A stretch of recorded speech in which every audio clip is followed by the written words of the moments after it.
انتہائی اہم سوال ہے کہ کیسے معلوم پڑے کہ وہ کون سی علامت ہے جن سے یہ معلوم ہو جائے کہ اللہ سبحانہ و تعالیٰ کسی عورت سے راضی ہیں یا نہیں۔ اس ویڈیو میں جاننے کی کوشش کریں گے۔ پیارے دوستوں، جب اللہ کسی عورت پر کرم فرمانا چاہتا ہے، اس سے راضی ہو جاتا ہے، تو اس عورت کے جسم میں 8 تبدیلیاں ظاہر ہو جاتی ہیں، لیکن یہ ضروری نہیں کہ 8 کی 8 نشانیاں رونما ہو تو ہی اللہ راضی ہے۔ یوں ہی ان میں سے کوئی ایک نشانی بھی واضح ہو جائے تو سمجھ جائیں کہ رب کائنات آپ سے راضی ہو گیا ہے۔ اس کے ساتھ ہی ساتھ ایک اور انتہائی اہم مسئلہ ہے بیان کریں گے کہ کچھ مرد حضرات خواتین کے ساتھ انتہائی گھٹیا رویہ رکھتے ہیں، لہٰذا آج کی اس ویڈیو میں حضرت علی رضی اللہ تعالیٰ عنہ کا فرمان سنائیں گے۔ کسی عورت کو گالی گلوچ کرنا کیسا ہے، اس کے ساتھ مار پیٹ کی جائے تو کیا ہوتا ہے، اور ایسے گھروں میں اس عمل سے کرنے سی پریشانیاں نازل ہوتی ہیں۔ پیارے دوستو، اللہ تبارک و تعالیٰ جس انسان کے دین کی سمجھ عطا فرماتے ہیں، ایسے دین سے جوڑ دیتا ہے اور اسے اپنا محبوب بنا لیتا ہے۔ حضرت عبداللہ بن مسعود رضی اللہ تعالیٰ عنہ سے مروی ہے کہ نبی کریم صلی اللہ علیہ وسلم نے فرمایا، اللہ تبارک و تعالیٰ تمہارے درمیان اخلاق بھی تقسیم کرتا ہے، جس طرح رزق تقسیم کرتا ہے اللہ دنیا اس کو بھی دیتا ہے جو اللہ کا پیارا ہو یا نہ ہو، لیکن اللہ سبحانہ و تعالیٰ دین کی سمجھ اس کو ہی دیتا ہے جو اللہ کا محبوب ہوتا ہے۔ پیارے دوستوں، عبادت کی محبت، قرآن کی محبت، اللہ کی محبت اور اللہ کا ذکر سے محبت، رسول اللہ صلی اللہ علیہ وسلم پر درود و سلام بھیجنے کا شوق اور تڑپ، یہ جو وہ چیزیں ہیں کہ اللہ نے اسے اپنا محبوب بنا لیا ہے۔ دوسری نشانی یہ ہے کہ رسول اللہ صلی اللہ علیہ وسلم نے فرمایا، اللہ جسے اپنا بناتا ہے تو اس پر تھوڑی سی آزمائش بھی ڈالتا ہے، یعنی اللہ سبحانہ تعالیٰ یہ دیکھنا چاہتا ہے کہ یہ بندہ میرے فیصلے پر راضی ہوتا ہے یا نہیں۔ جو راضی ہو جائے تو وہ پھر اللہ تعالیٰ اسے اس دنیا میں بھی راضی کرتا ہے اور آخرت میں بھی راضی کرتا ہے۔ لیکن اگر کوئی اس وقت بھوکلاوٹ شکار ہو جائے، یہ میرے ساتھ کیا ہو گیا، حالانکہ میں تو نماز میں پڑھتا ہوں، قرآن کی تلاوت بھی کرتی ہوں، تو پھر بھی کیوں ہو گیا، میں نے دین اسلام کی تعلیمات پر عمل کر رہا ہوں، تو پھر مجھے یہ سختیاں مصیبتیں کیوں آ رہی ہیں۔ یقیناً ایسی سوچیں انسان کو پریشان کرتی ہے، لیکن ایسا ہرگز نہیں سوچنا چاہیے۔ پیارے دوستوں، حضرت بلال حبشی رضی اللہ تعالیٰ عنہ کسی نے پوچھا کہ آپ بڑی توحید کی باتیں کرتے ہیں، تو آپ کو اتنی بری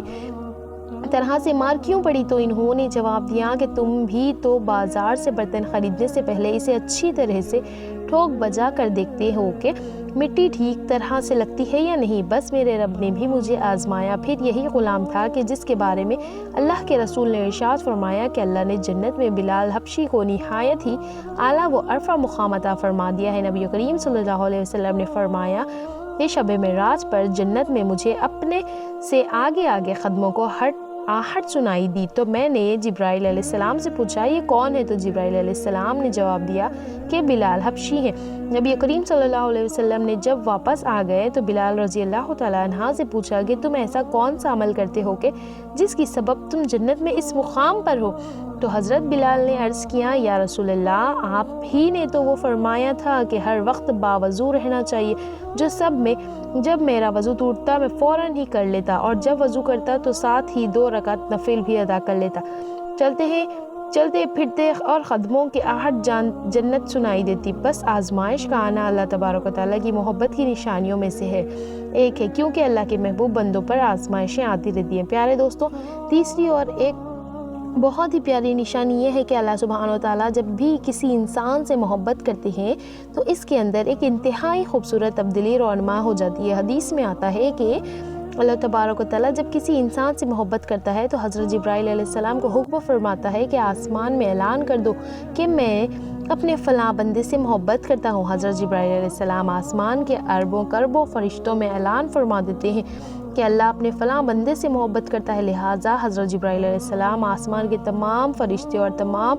نورانی مخلوقات اس سے محبت کرنے لگتے ہیں۔ پھر ایک فرشتہ دنیا میں آتا ہے اور زمین والوں میں اعلان کرتا ہے کہ فلاں شخص اللہ کا محبوب ہے۔ حضرت جبرائیل علیہ السلام اور آسمانوں کے تمام نوری مخلوقات اس سے محبت کرتی ہیں، لہٰذا تم بھی اس سے محبت کرو۔ اسی طرح سے دنیا والوں کے دلوں میں بھی اللہ سبحانہ و تعالیٰ نے اپنے اسی محبوب بندے کی محبت ڈال دیتا ہے، لہٰذا ہمیں دنیا میں ایسے کام ضرور کرنے چاہیے کہ جن کی کرنے سے اللہ سبحانہ و تعالیٰ ہم سے راضی ہو جائیں۔ پیارے دوستوں، حضرت عبداللہ بن عباس رضی اللہ تعالیٰ عنہ فرماتے ہیں کہ جب نیکیاں قبول ہو جاتی ہیں تو انسان کے جسم میں یہ 5 نشانیاں ظاہر ہو جاتی ہیں۔ نمبر 1، جب کسی انسان کی نیکیاں قبول ہو جاتی ہیں تو اس کے چہرے پر عجیب سی رونق آ جاتی ہے، یعنی وہ انسان دنیا کے سامنے اپنی خوشی کا اظہار اپنی مسکراہٹ اور بشاشت کے ساتھ کرنے لگتا ہے اور وقت خوش رہنے لگتا ہے، اور یوں لگتا ہے کہ اسے ساری دنیا میں اس سے زیادہ سکون و وقار والا کوئی نہیں ہے۔ نمبر 2، اس کا دل روشن ہو جاتا ہے کیونکہ اسے اللہ سبحانہ وتعالیٰ کے وعدوں پر یقین آ جاتا ہے، لہٰذا اس کے پاس کچھ ہو یا نہ ہو لیکن اس کے دل میں اتنی خوشی ہوتی ہے کہ اس کو کوئی پرواہ ہی نہیں ہوتی۔ یاد رکھو کہ انسان مال و دولت سے امیر نہیں بنتا بلکہ ہمیشہ دل سے امیر بنتا ہے۔ حضرت علی رضی اللہ تعالیٰ عنہ فرماتے ہیں کہ دولت مٹی کی طرح اور مٹی کے پیر کے نیچے رکھنا چاہیے، اگر سر پر چڑھاؤ گے تو وہ خبر بن جائے گی اور خبر زندہ لوگوں کی نہیں ہوتی۔ نمبر 3، جب کسی کی نیکیاں قبول ہو جاتی ہیں تو اس کے جسم میں نیکی کی طاقت آ جاتی ہے اور شیطان اسے گمراہ نہیں کر سکتا۔ اللہ سبحانہ وتعالیٰ اس کے جسم میں شیطان سے بچنے کی طاقت پیدا کر دیتے ہیں۔ نمبر 4، وہ اپنے مال و دولت میں فراوانی پیدا کرتا ہے، یعنی اللہ سبحانہ وتعالیٰ اس کی رزق میں برکت پیدا کرتا ہے۔ وہ لوگوں پر چاہے جتنا بھی خرچ کرے، ضرورت مندوں کو کتنا بھی بانٹے، اس کی دولت میں کبھی کمی نہیں آتی۔ حضرت علی رضی اللہ تعالیٰ عنہ نے فرماتے ہیں کہ نصیب کا رزق انسان کو ایسے تلاش کرتا ہے جیسے مرنے والے کو اس کی موت تلاش کرتی ہے۔ نمبر 5، لوگوں کے دلوں میں اللہ اس کی محبت پیدا کر دیتا ہے، یعنی جب اللہ تبارک و تعالیٰ اپنے بندے سے خوش ہوتا ہے تو لوگوں کے دلوں میں اس کی محبت پیدا کر دیتا ہے۔ پیارے دوستوں، آئیے اب جانتے ہیں کہ ایک عورت کی سب سے بڑی ذمہ داری کیا ہے۔ حضرت علی رضی اللہ تعالیٰ عنہ کی خدمت میں ایک شخص حاضر ہوا اور دست ادب کو جوڑ کر عرض کرنے لگا، یا علی، میری بیوی میرے گھر کا کام صحیح طریقے سے نہیں کرتی، تو میرے کپڑوں کی صحیح دیکھ بھال نہیں کرتی اور نہ ہی گھر کی صفائی صاف ستھری کرتی ہے، کوئی کردار ادا نہیں کرتی ہے، تو کیا اسے میرا ڈانٹنا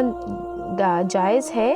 صحیح ہے؟ جیسے ہی اس نے یہ کہا تو حضرت علی رضی اللہ تعالیٰ عنہ نے فرمایا، اے شخص، تمہارے کسی نے یہ کہا ہے کہ تمہاری بیوی پر تمہارے گھر کا کام کاج کرنا واجب ہے؟ یا یاد رکھنا، اسلام نے عورت کی عزت کو جتنا بلند کیا ہے اتنا کسی مذہب نے نہیں کیا۔ میں نے اللہ کے رسول سے سنا ہے کہ اولاد کی سب سے بڑی ذمہ داری کہ اپنی اولاد کی اچھی پرورش کرنا اور ان کا خیال رکھے، لیکن اگر اپنی اولاد کی پرورش کرنے کی اجازت شوہر سے مانگنا چاہے تو مانگ سکتی ہیں، اور تم گھر کے کاموں کی بات کرتے ہو، اگر وہ خوشی سے اپنے گھر کا کام کاج کرتی ہیں تو یہ اس کی عظمت ہے، تم اس کا شکر ادا کرو اور اس کا احترام کیا کرو۔ پیارے دوستوں، حضرت علی رضی اللہ تعالیٰ عنہ نے فرمایا کہ میں نے اللہ کے رسول سے سنا ہے کہ جس وقت عورت اپنے گھر کا کام کاج کرتی ہیں اس وقت اللہ سبحانہ وتعالیٰ فرشتوں کو زمین پر بھیجتے ہیں اور کہتے ہیں کہ جب تک یہ عورت اپنے گھر کا کام کاج کرتی ہے اس کے لیے عبادت لکھتے رہو، اور وہ وقت جو عورت اپنے گھر کے کاموں میں لگاتی ہے وہ اس کی عبادت میں شامل ہو جاتا ہے۔ یہ عورت کی عظمت ہے کہ وہ تمہارے گھر کو جنت بناتی ہے، تمہارے بچوں کو عظیم انسان بناتی ہے، لیکن اگر کوئی شخص عورت پر ظلم کرے، گھر کے کاموں کی وجہ سے اسے ٹوکتا رہے اور اس پر ظلم کرتا ہے تو روز محشر اللہ تبارک و تعالیٰ اس انسان کو گدھے کی شکل میں اٹھائیں گے اور دوزخ کا ایک دروازے سے ایسے لوگوں کے لیے کھول جائے گا اور کہا جائے گا کہ یہ وہ انسان ہے جو کہ جہنموں نے اپنی عورتوں پر ظلم کیا اور ان کو حقیر اور غلام سمجھا۔ پیارے دوستوں، گھر میں عورت کے رونے کے حوالے سے اور عورت پر ظلم کرنے کے حوالے سے حضرت علی نے فرمایا، آئیے وہ بھی جانتے ہیں۔ حضرت علی نے فرمایا، ایک بار ایک راستے سے گزر رہے تھے، آپ نے دیکھا کہ ایک بدبخت شخص اپنی بیوی پر ظلم کر رہا ہے۔ آپ اس کے قریب گئے اور فرمایا کہ اے شخص، اللہ سے ڈرو، تمہاری مفلسی، غربت اور تنگدستی کا سبب یہ ہے کہ تمہاری عورت تمہارے ظلم کی وجہ سے گھر میں روتی ہے۔ میں نے رسول اللہ صلی اللہ علیہ وسلم سے سنا ہے کہ جس گھر میں عورتیں روتی ہیں اس گھر میں اللہ کی رحمت کے فرشتے نہیں آتے، یوں وہ پریشانی اور مفلسی میں گرفتار ہو جاتے ہیں۔ اے شخص، یاد رکھنا کہ اللہ تبارک و تعالیٰ نے اولاد مرد کی تقدیر میں اور رزق، مال و دولت عورت کی تقدیر میں لکھی ہوئی ہے۔ اگر تم یہ چاہتے ہو کہ تمہارے رزق میں فراوانی ہو اور دولت، عزت اور شہرت دن بدن بڑھتی چلی جائے تو اپنے گھر میں اپنی عورتوں کا خیال رکھو اور انہیں خوش رکھو۔ اللہ کے فضل و کرم سے تم دولت، شہرت، عزت اور مال میں فراوانی پاؤ گے۔ پیارے دوستوں، اسی طرح کا ایک واقعہ بھی ہے کہ ایک مرتبہ حضرت علی رضی اللہ تعالیٰ عنہ ایک راستے سے گزر رہی تھی کہ آپ نے دیکھا کہ ایک شخص اپنی عورت پر ظلم کر رہا ہے اور اس کے بے دریغ توہین کر رہا ہے۔ حضرت علی رضی اللہ تعالیٰ عنہ اس کے قریب گئے اور فرمانے لگے، اے شخص، یاد رکھنا اللہ نے مرد کو عورت سے زیادہ طاقتور اسی لیے بنایا کہ وہ عورت کی حفاظت کر سکے، نہ کہ عورت پر ظلم کرے۔ میں نے رسول پاک صلی اللہ علیہ وسلم سے سنا ہے کہ جو شخص اپنی عورت پر ظلم کرتا ہے تو وہ اللہ سبحانہ وتعالیٰ اس پر لعنت بھیجتا ہے۔ اس شخص نے کہا کہ یا علی، یہ میرے نکاح میں ہے، میں اس کو جو بھی بات کہتا ہوں یہ نہیں مانتی۔ تب حضرت علی رضی اللہ تعالیٰ عنہ نے فرمایا کہ نکاح کا مطلب یہ ہرگز نہیں ہے کہ تم نے اپنے لیے ایک غلام خریدا ہوا ہے، بلکہ نکاح کا مطلب یہ ہے کہ تم نے اپنی نسل بڑھانے کے لیے اس عورت سے مدد طلب کی ہے اور تم نے اپنی اولاد کی اچھی تربیت کے لیے اس عورت کو چنا ہے۔ اے شخص، یاد رکھنا، جس سے مدد لی جائے اسے غلام نہیں سمجھتے، اور جو تمہاری اولاد کو پروان چڑھائے اسے حقیر نہیں سمجھتے، بلکہ تمہیں تو اس کا شکر گزار ہونا چاہیے۔ یاد رکھنا کہ عورت پر ظلم کرنے کا مطلب یہ ہے کہ اولاد کی بغاوت، کیونکہ آنے والے وقت میں تمہیں جو بھی اولاد اس عورت سے نصیب ہوگی تو اس کے دل میں بھی تمہارے لیے بغاوت ہی بغاوت ہوگی۔ جب اولاد بڑی ہو جاتی ہے اور اپنی ماں پر ظلم ہوتے ہوئے دیکھتی ہیں تو اس کے دل میں تمہارے لیے نفرت ہی پیدا ہوگی۔ اسی لیے جتنا ممکن ہو سکے اپنی بیوی کے ساتھ اچھا سلوک کریں اور اسے خوش رکھنے کی کوشش کریں۔ اللہ تبارک و تعالیٰ سے دعا ہے کہ ہم سب کو نیکی کی بات سننے، سمجھنے اور اس پر عمل کرنے کی طاقت و توفیق و مرحمت فرمائے۔ میرا سنانا اور آپ کا سننا قبول فرمائے، آمین یا رب العالمین۔ میرے پیارے دوستوں، اگر میری آج کی یہ معلوماتی ویڈیو آپ کو پسند آ جائے تو برائے کرم اس کو لائک اور شیئر کر دیجیے گا اور میرے چینل اللہ کی برکت کو سبسکرائب کریں۔ جزاک اللہ خیر۔ اللہ ہم سب کو حامی و ناصر ہو۔